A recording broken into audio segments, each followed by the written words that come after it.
Hi friends, എല്ലാവർക്കും ഞങ്ങളെ പുതിയൊരു വീഡിയോയിലേക്ക് സ്വാഗതം. പിന്നെ ഇന്നത്തെ വീഡിയോ എന്ന് പറഞ്ഞിട്ടാണെങ്കിൽ ഞങ്ങളെ പുതിയ സൈറ്റിലെ ഒരു തരികിട വർക്കാണ് ഇന്ന് കാണിക്കുന്നത് കേട്ടോ. നിങ്ങൾ ഈ പറമ്പിൽ കുറേ കല്ല് ഇറക്കിയത് കണ്ടില്ലേ? അതേപോലെ തന്നെ ഒരു ഹാഫ് സ്ലേവ് ഇവിടെ കയറ്റിട്ടിക്കണ്. എന്താ സംഭവം എന്ന് വെച്ചാൽ ഈ കാണുന്ന പറമ്പിൽ ഒരു കക്കൂസിൻ്റെ കുഴി ചുമരി ഇടിഞ്ഞിക്കണ് കേട്ടോ. അപ്പോൾ ഏകദേശം നമ്മൾ ഈ കാണുന്ന കുഴി എന്ന് പറഞ്ഞിട്ടാണെങ്കിൽ 30 കൊല്ലത്തോളം പഴക്കമുള്ള ഒരു കക്കൂസിൻ്റെ കുഴിയാണ്. അതുപോലെ 2 നില വീടിൻ്റെ 5 ബാത്റൂമിൻ്റെ ഒരേ ഒരു കുഴിയാണ് ഈ കാണുന്നത്. അപ്പം ഇതിൽ നിന്ന് നിങ്ങൾക്ക് ഒരുപാട് കാര്യങ്ങൾ പഠിക്കാണ്ട്. നമ്മൾ പുതിയ കക്കൂസിൻ്റെ കുഴി സ്ലേവ് ഇട്ടുകണ്, പുതിയ കക്കൂസിൻ്റെ കുഴി പടുത്തുകണ്, അതൊന്നും പോരാ. ഇനി ഒരു കക്കൂസിൻ്റെ കുഴി തുറന്ന് നിങ്ങൾ കാണണം. അപ്പോൾ അതിന് വേണ്ടിയിട്ടാണ് നമ്മൾ ഈ വീഡിയോ ചെയ്യുന്നത് കേട്ടോ. അപ്പോൾ ഈ കുഴി എന്ന് പറഞ്ഞാൽ ഏകദേശം ഒരു 30 കൊല്ലത്തോളം പഴക്കമുണ്ട്. പിന്നെ അത് മാത്രമല്ല, ഈ കുഴിൻ്റെ അടി അതേപോലെ 4 സൈഡ് പകുതിയോളം പാറയാണ്. ആ പാറമെന്ന് പഴയ കാലത്തെ കല്ലൊക്കെ ചെത്തിയ കല്ല് എടുത്ത് കെട്ടിക്കാണ്ടാണ് ഇതിൻ്റെ ടോപ്പിൽ 4 ഇഞ്ചിൻ്റെ 2 സ്ലേവ് ഇട്ടുകൊണ്ടാണ് കുയിൻ്റെ ടോപ്പ് കവർ ചെയ്തിട്ടുണ്ടായിരുന്നത്. അപ്പോൾ അതൊക്കെ ഇവിടെ ഈ ചുമര്, ഒരു സൈഡിലെ ചുമര് അവിടെ കുറച്ച് കൂടുതൽ മണ്ണുള്ള ഏരിയയാണ്. അപ്പോൾ അവിടുന്ന് തിങ്ങിയിട്ട് മണ്ണ് തിക്കിയിട്ട് ആ ചുമര് ഇടിഞ്ഞ് വീണിട്ട് ഇതിൻ്റെ കുയിലേക്ക് സ്ലേവ് വീണിട്ടില്ല. അപ്പോൾ സ്ലേവ് തൂങ്ങി നിൽക്കേനി. അപ്പോൾ അത് ഞങ്ങൾ കുറച്ച് റിസ്ക് ഒക്കെ എടുത്തുകൊണ്ട് സ്ലേവ് രണ്ടും കയറ്റിയിട്ടിട്ടുണ്ട്. അപ്പോൾ ഇതിൽ നിന്ന് പറയാനുള്ള കാര്യം എന്താ വെച്ചാൽ, ഇതുപോലെ ചില വീടുകളിൽ നമ്മൾ കാണൂല. അപ്പോൾ സ്ലേവൊക്കെ കുയിലേക്ക് വീണ് കഴിഞ്ഞാൽ നമുക്ക് എന്ത് ചെയ്യാൻ പറ്റും?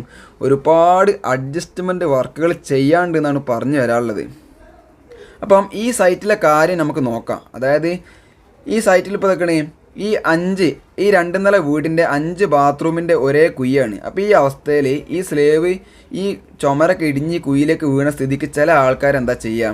ഈ കുഴി മൂടിക്കാണ്ട് ഇതിൻ്റെ അടുത്ത് സ്ഥലം ഉള്ള ആൾക്കാരാണെങ്കിൽ ഇതിൻ്റെ അടുത്ത് വേറെ കുഴി കുത്തിയിട്ട് നമുക്ക് എന്ത് ചെയ്യുക? ഈ പൈപ്പത്തെ ലൈന് കറക്റ്റ് ആ കുഴിയിലേക്ക് മാറ്റിക്കാണ്ട് പുതിയ സ്ലേവ് ഇടുന്ന ആൾക്കാരൊക്കെ നമുക്ക് നാട്ടിൽ കാണാൻ പറ്റും. അതുപോലെ സ്ഥലം ഇല്ലാത്ത ആൾക്കാർ, ഒരു 3 സെൻറ്റ് 4 സെൻറ്റിലൊക്കെ വീടുള്ള ആൾക്കാർക്ക് സ്ഥലം ഇല്ലയെന്നുണ്ടെങ്കിൽ എന്താ ചെയ്യേണ്ടി? ഇതുപോലത്തെ കുഴി നമ്മൾ ഒന്നും പാടെ ഒതുക്കി കെട്ടിക്കാണ്ട് വീണ്ടും ഉപയോഗിക്കുന്ന കോലത്തിലാക്കി മാറ്റേണ്ടി വരും. അപ്പോൾ ഈ കുഴി ഇതൊക്കെയാണ് ഏകദേശം ഇങ്ങനെ നിൽക്കുകയാണ്. ഇതിൻ്റെ ഒരു സൈഡ് പൂർണ്ണമായിട്ടും ചുമര് വീണിട്ടുണ്ട്. അപ്പം കോസ്റ്റ് കുറഞ്ഞ രീതിയിൽ ഈ കുഴി നമുക്ക് വീണ്ടും ഒരു 19 കൊല്ലത്തിൻ്റെ ഉപയോഗത്തിൻ്റെ കോലത്തിലാക്കി മാറ്റാൻ പറ്റും. അത് എങ്ങനെയാണെന്നുള്ളത് ഞങ്ങൾ കാണിച്ചു തരാം. ഇപ്പോൾ നമുക്കിതാ ഇവിടെ നോക്കുകയാണെങ്കിൽ ഈ ഇടിഞ്ഞ സമയത്ത് ഇതിൻ്റെ മണ്ണ് ഏകദേശം ഫുള്ളായിട്ട് ഈ കുഴിയിലേക്ക് വീണിക്കണം കേട്ടോ. പിന്നെ നമ്മളെ നാട്ടിൽ ഒരുപാട് ആൾക്കാർക്കുള്ള ഒരു സംശയമാണ് ഈ കക്കൂസിൻ്റെ കുഴി എത്ര ആയം വേണം, ഹൈറ്റ് വേണമെന്നൊക്കെ ഉള്ളത്. അത് നിങ്ങൾക്ക് ഇന്നത്തോടെ ഈ വീഡിയോ കൂടെ മനസ്സിലാവും.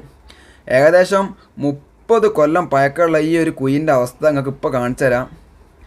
കണ്ടോ? നമുക്കിതാ നമ്മൾ ആ കുഴിൻ്റെ ഒരു സൈഡിൽ മാത്രം നമുക്ക് വേസ്റ്റ് കാണാൻ പറ്റും. അതിൽ ഒരു എന്തെങ്കിലും ഒരു കോലെടുത്ത് കുത്തി കഴിഞ്ഞാൽ നമുക്ക് എത്ര ആയുണ്ടെന്ന് മനസ്സിലാക്കാം. കണ്ടോ? അപ്പോൾ ആ കോലെടുത്ത് കുത്തിയപ്പം അടിയിൽ പാറ കേട്ടോ. അപ്പോൾ നമുക്കിത് അതിൻ്റെ കാന എത്രയാണെന്നുണ്ടെങ്കിൽ 6 ഇഞ്ച് ഹൈറ്റിൽ ഇപ്പോൾ അതിൻ്റെ സാധനമുള്ളൂ. അപ്പം ഇവിടെ 30 കൊല്ലം പഴക്കമുള്ള ഒരു കുഴിയിൽ 6 ഇഞ്ച് ഹൈറ്റിന് സാധനമുള്ളൂ. അപ്പോൾ നമ്മൾ ഈ സ്ലേവ് ഇട്ട് മൂടി കെടുക്കുകയാണെങ്കിൽ നമുക്കൊന്നും അറിയാൻ കഴിയില്ല ഇതിനുള്ളിൽ എന്താ സംഭവിക്കണമെന്നുള്ളത്. അപ്പം ഇതൊന്നും അറിയാത്ത ചില ആൾക്കാർ 8 അടി 10 അടി മിനിമം 8 അടിയിലൊക്കെ താഴ്ചയിൽ കുഴി കുത്തിയിട്ട് വലിയ നീളത്തിൽ 15 അടി നീളത്തിലൊക്കെ കുഴി കുത്തിയിട്ട് സ്ലേവ് ഉണ്ടാക്കുന്ന ഒരുപാട് ആൾക്കാർ നമ്മളെ നാട്ടിൽ കാണാൻ പറ്റും. അപ്പോൾ അതിൻ്റെ ഒന്നും ആവശ്യമില്ല. മണ്ണുള്ള സ്ഥലമാണെന്നുണ്ടെങ്കിൽ നമ്മൾ മിനിമം കുഴിക്ക് ഒരു 3 അടി വീതി 4 അടി താഴ്ച ഒരു 5 അടി നീളം ഉണ്ടെന്നുണ്ടെങ്കിൽ മണ്ണുള്ള കുഴി ഒരിക്കലും ഒന്നും അറിയില്ല. അതായത് കെട്ടിൻ്റെ ഉൾവശം ഈ ലെവലിൽ കിട്ടുകയാണെങ്കിൽ നമ്മൾ അങ്ങനെ ചെയ്താൽ മതി. ഓവർ പൈസ അതിനും വേണ്ടി ചിലവാക്കണ്ടെന്നാണ് പറഞ്ഞു വരാനുള്ളത്. പിന്നെ ഈ പഴയ കല്ല്, അതായത് ഈ കൈകൊണ്ടൊക്കെ ചെത്തി ഉണ്ടാക്കിയ പഴയ കാലത്തെ 7 ഇഞ്ച് ഹൈറ്റുള്ള 8 ഇഞ്ച് വീതിയുള്ള ഒരു കല്ലുകൊണ്ടാണ് ഇവിടെ ചുമരൊക്കെ പടുത്തിട്ടുള്ളത് കേട്ടോ. അപ്പം ഈ കുഴിയിൽ ഇപ്പോൾ ഏകദേശം മണ്ണൊക്കെ ഇടിഞ്ഞ് കിടക്കുകയല്ലേ? നിങ്ങൾക്കൊരു ഡൗട്ട് ഉണ്ടാവും, ഈ മണ്ണൊക്കെ ഇനി ഫുള്ളായിട്ട് വാരണമെന്ന്.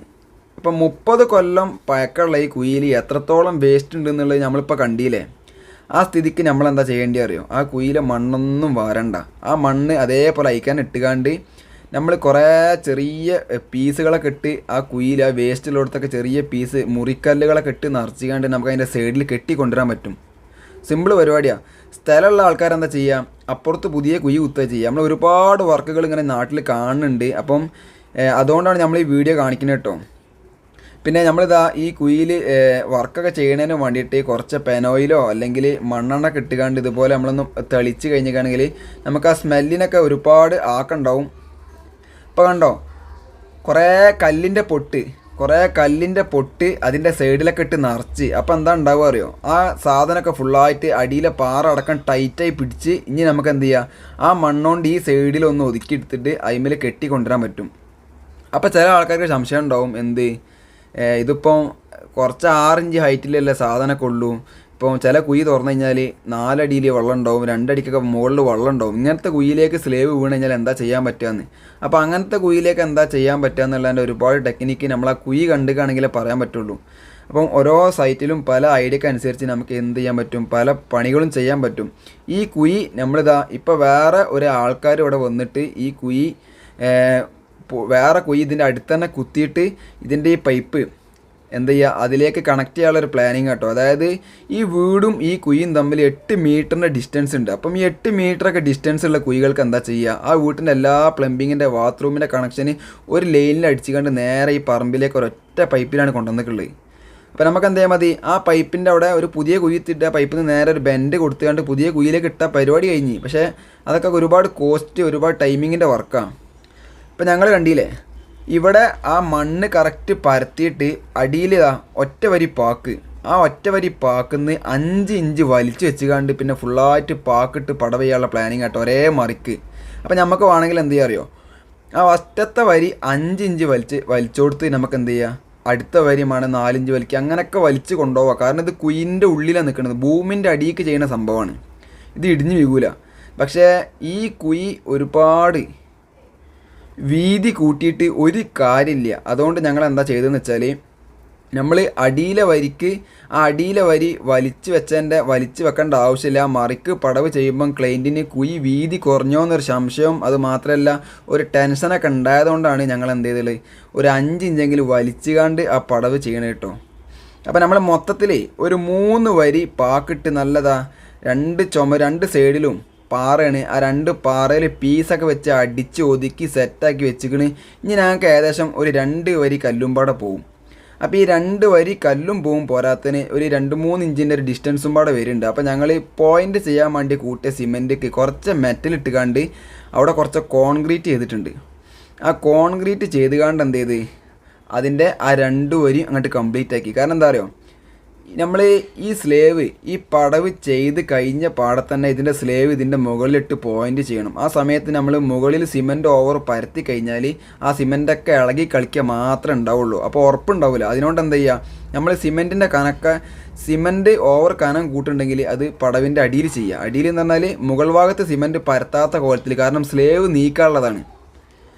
അപ്പോൾ ഞങ്ങൾ കണ്ടോ, അവിടെ ആ പഴയ കല്ല്, ആ പഴയ 7 ഇഞ്ചിൻ്റെ ആ പഴയ ചുമരിലുണ്ടായിരുന്ന കല്ലിന് കറക്റ്റാക്കിയിട്ട് ഈ പടവൊക്കെ തീർത്തിട്ടുണ്ട്, നിങ്ങൾക്ക് അവിടെ കാണാൻ പറ്റും. പിന്നെ കുയിൻ്റെ അടിഭാഗം നോക്കുകയാണെങ്കിൽ ഫുള്ള് കല്ലും മുട്ടും മട്ടിയും മണ്ണൊക്കെ ഇട്ട് നിറച്ച് ഒതുക്കി വെച്ചിട്ടുണ്ട്. അപ്പോൾ നിങ്ങൾക്ക് ഒരു പേടിയും പേടിക്കണ്ട. അതൊക്കെ ഉണ്ടല്ലോ, ഇനിയും ഒരു 40-50 കൊല്ലത്തിന് ഈ കുയ്യൊന്നും ആവില്ല. അതന്നെയാണ് അതിൻ്റെ ഏറ്റവും വലിയ ഗ്യാരണ്ടി. ഇപ്പോൾ ഉണ്ടോ, അപ്പം അങ്ങനെ ഉണ്ട്. ആ സൈഡിൽ നമ്മൾ എന്തുകൊണ്ടാണ് പാക്കിട്ട് വെച്ചതെന്ന് അറിയോ, പാക്കിടാതെ നീളത്തിൽ വെക്കുകയാണെങ്കിൽ ആ കല്ല് ഇഞ്ഞും തള്ളും. അതിൻ്റെ ബേസിക് എന്താ വെച്ചാൽ, നമ്മൾ ഒരു പറമ്പിൽ ഒരു പുതിയ കുഴി കുത്തുന്ന സമയത്ത് ഷെയ്പ്പാക്കിയിട്ട് മണ്ണ് എടുത്തുകൊണ്ട് കെട്ടിക്കൊണ്ടിരുന്നതും ചെരിഞ്ഞ് JCB കൊണ്ട് കുത്തിയ ഒരു ഷെയ്പ്പില്ലാത്ത കുഴി ചിലപ്പോൾ കെട്ടിക്കൊണ്ടിരുമ്പോൾ പാക്കിടാതെ വെച്ചുകയാണെങ്കിൽ ആ മണ്ണ് പിന്നെ പുതിയതായിട്ട് കൊണ്ടുപോയിടുന്ന മണ്ണ് എന്ത് ചെയ്യും, തള്ളി വരും. നേരെ മറിച്ച് നമ്മൾ ആ നിരന്ന പറമ്പിൽ ഒരു ഷെയ്പ്പിലൊരു കുഴി കുത്തിയാണ്ട് അതിന് ചേർത്ത് കെട്ടുകയാണെങ്കിൽ ആ മണ്ണ് ഒരിക്കലും ഇടിഞ്ഞു പോകില്ല. അങ്ങനെ കുറച്ച് ടെക്നിക്കൊക്കെ ഉണ്ട് കേട്ടോ. അപ്പോൾ ഞങ്ങൾ അതുകൊണ്ട് തന്നെ ഇനി ഇടിഞ്ഞ് വരാതെക്കാൻ വേണ്ടിയിട്ട് ഞങ്ങൾ വീതി കുറച്ചിക്കണ് കുയിൻ്റെ പാക്കിട്ട് കണ്ടാണ് കെട്ടിയിട്ടുള്ളത്. ആദ്യം ഈ കുയിൻ്റെ നീളം വീതി എന്ന് പറഞ്ഞിരിക്കുകയാണെങ്കിൽ ആദ്യം 4 അടി വീതി, 6 അടി നീളം, 5 അടി താഴ്ചോളം ഉണ്ടേനി. ഇപ്പോൾ ഈ കുയിൻ്റെ വർക്ക് കഴിഞ്ഞപ്പം ഒരു 3 അടി വീതി, അതേപോലെ താഴ്ച എന്ന് പറഞ്ഞിരിക്കുകയാണെങ്കിൽ 3 അടി താഴ്ച ഉള്ളൂ, നീളം ആ 6 അടി തന്നെ ഉണ്ട് കേട്ടോ. അപ്പം അതന്നെ നമുക്ക് ധാരാളമാണ്. പിന്നെ ഇതിൻ്റെ സ്ലേവ് ഇടുന്ന കണ്ടില്ലേ, സ്ലേവ് ഇടുക എന്ന് പറഞ്ഞിട്ടാണെങ്കിൽ നമുക്ക് കെട്ടലും പോയിൻ്റ് ചെയ്യലും നല്ല വർക്ക് സ്ലേവ് ഇടലാണ്. അപ്പോൾ സ്ലേവിൻ്റെ വർക്ക് ഞങ്ങൾ ഇതൊക്കെ സിമ്പിളാക്കിയിട്ട് ഇടുന്നത് കാണാൻ പറ്റും. അപ്പോൾ ആദ്യം ഒരു സ്ലേവ്, നമ്മൾ ഈ സ്ലേവിൻ്റെ അടിഭാഗം ഉണ്ടായിരുന്ന ഭാഗം അടിയിക്ക് തന്നെ വരാനുള്ള കോലത്തിൽ തന്നെയാണ് സ്ലേവ് ഇടുന്നത് കേട്ടോ. ഇപ്പം ഒരു സ്ലേവ് ഇടുന്ന കാര്യത്തിന് നമുക്ക് വേണ്ടി എന്താ വെച്ചാൽ, ഒരു ആണിപ്പാര ഒരു 2 ആളുണ്ടെന്നുണ്ടെങ്കിൽ നമുക്ക് സ്ലേവ് ഇടാൻ മാത്രമേ ഉള്ളൂ. 2 ഇഞ്ചിൻ്റെ സ്ലേവ് കാണുന്നുണ്ടെങ്കിൽ നമുക്ക് 2 ആൾ മതി. അപ്പോൾ അതാ ഇവിടെ വീട്ടിലെ ആൾക്കാരൊക്കെ നമ്മളെ കൂടെ സഹായിക്കാനൊക്കെ ഉണ്ട്. അപ്പോൾ ഈ സ്ലേവിൻ്റെ അടിയത്തെ ഭാഗം അടിയിക്ക് തന്നെ വന്നോട്ടെ എന്നുള്ള ലെവലിൽ ഇതാ സ്ലേവൊക്കെ ഫുള്ളായിട്ട് ഇട്ടിട്ടുണ്ട്. പിന്നെ ഇങ്ങനത്തെ വർക്ക് എന്ന് പറഞ്ഞിട്ടാണെങ്കിൽ നമ്മളെ നാട്ടിൽ പൊതുവേ ആൾക്കാർ ഇങ്ങനത്തെ വർക്കൊന്നും ചെയ്യാറില്ല. കാരണം ഈ കക്കൂസിൻ്റെ ഒക്കെ പണി എന്ന് പറഞ്ഞിട്ടാണെങ്കിൽ ചില ആൾക്കാർക്കൊക്കെ ഭയങ്കര ഒരു വെറുപ്പുള്ള കാര്യമാണ്. ഇതൊക്കെ സംഭവം എന്ന് വെച്ചാൽ ഇതിനെക്കാട്ടും വലിയ കേസ് വർക്കുകളൊക്കെ നമ്മളെ നാട്ടിൽ ഒരുപാട് കാണാൻ പറ്റും. അപ്പം നമുക്ക് ഒരുപാട് തരികിടകൾ വെച്ച് കണ്ടൊക്കെ ഇതൊക്കെ കോസ്റ്റ് കുറഞ്ഞ രൂപത്തിലൊക്കെ ചെയ്യാൻ പറ്റുന്നൊക്കെ ഉള്ളതാണ് ഈ വീഡിയോയിലൂടെ പറഞ്ഞു വരുന്നത്. ഇതിനും വേണ്ടിയിട്ട് ഒരു പുതിയ കുഴി കുത്തി അതിലേക്ക് പൈപ്പ് അടിക്കണമെങ്കിൽ എത്ര റുപ്യൻ്റെ വർക്ക് വരും? ഇപ്പോൾ കണ്ട ആ കുഴി ഇനിയും ഒരു 10-40 കൊല്ലം ഒരു കുഴപ്പമില്ലാതെ കുഴി നിൽക്കൂടെ. ഇപ്പോൾ കണ്ട സ്ലേവൊക്കെ ഇട്ട സ്ലേവിനൊന്നും ഒരു കുഴപ്പമില്ല കേട്ടോ. അപ്പം ഇതുപോലെ നമുക്ക് പല മേഖലകളിലും സാമ്പത്തികപരമായിട്ട് ഇന്ന് ബുദ്ധിമുട്ടുന്ന ആൾക്കാർക്ക് പല മേഖലകളിലും പൈസ കുറയ്ക്കാൻ പറ്റുന്ന പല പണികളും നാട്ടിലുണ്ട് എന്നാണ് ഞങ്ങൾ പറയണത്. ഇപ്പം നല്ല പോയിൻ്റൊക്കെ ചെയ്ത് ഉഷാറാക്കിയാണ്. പിന്നെ ഇതിൻ്റെ കോസ്റ്റ് എന്ന് പറഞ്ഞിട്ടാണെങ്കിൽ ഇത് വെറും 3 മണിക്കൂറിൻ്റെ പണി കൊണ്ട് തീർത്ത ഒരു വർക്കാട്ടോ. 3 മണിക്കൂറിൻ്റെ പണി കൊണ്ട് 2 ആൾക്ക് തീർത്ത ഒരു വർക്കാണ്. പിന്നെ വീഡിയോ ഒക്കെ നിങ്ങൾക്ക് ഇഷ്ടപ്പെട്ടിട്ടാണെങ്കിൽ എന്തെങ്കിലും കാര്യമൊക്കെ പറയാൻ മറന്നിടങ്ങളൊക്കെ ഉണ്ടെങ്കിലും നിങ്ങളൊക്കെ പേടിക്കാനൊന്നുമില്ല. എല്ലാവർക്കും ഇഷ്ടപ്പെട്ട നിങ്ങൾ ഷെയർ ചെയ്യുക.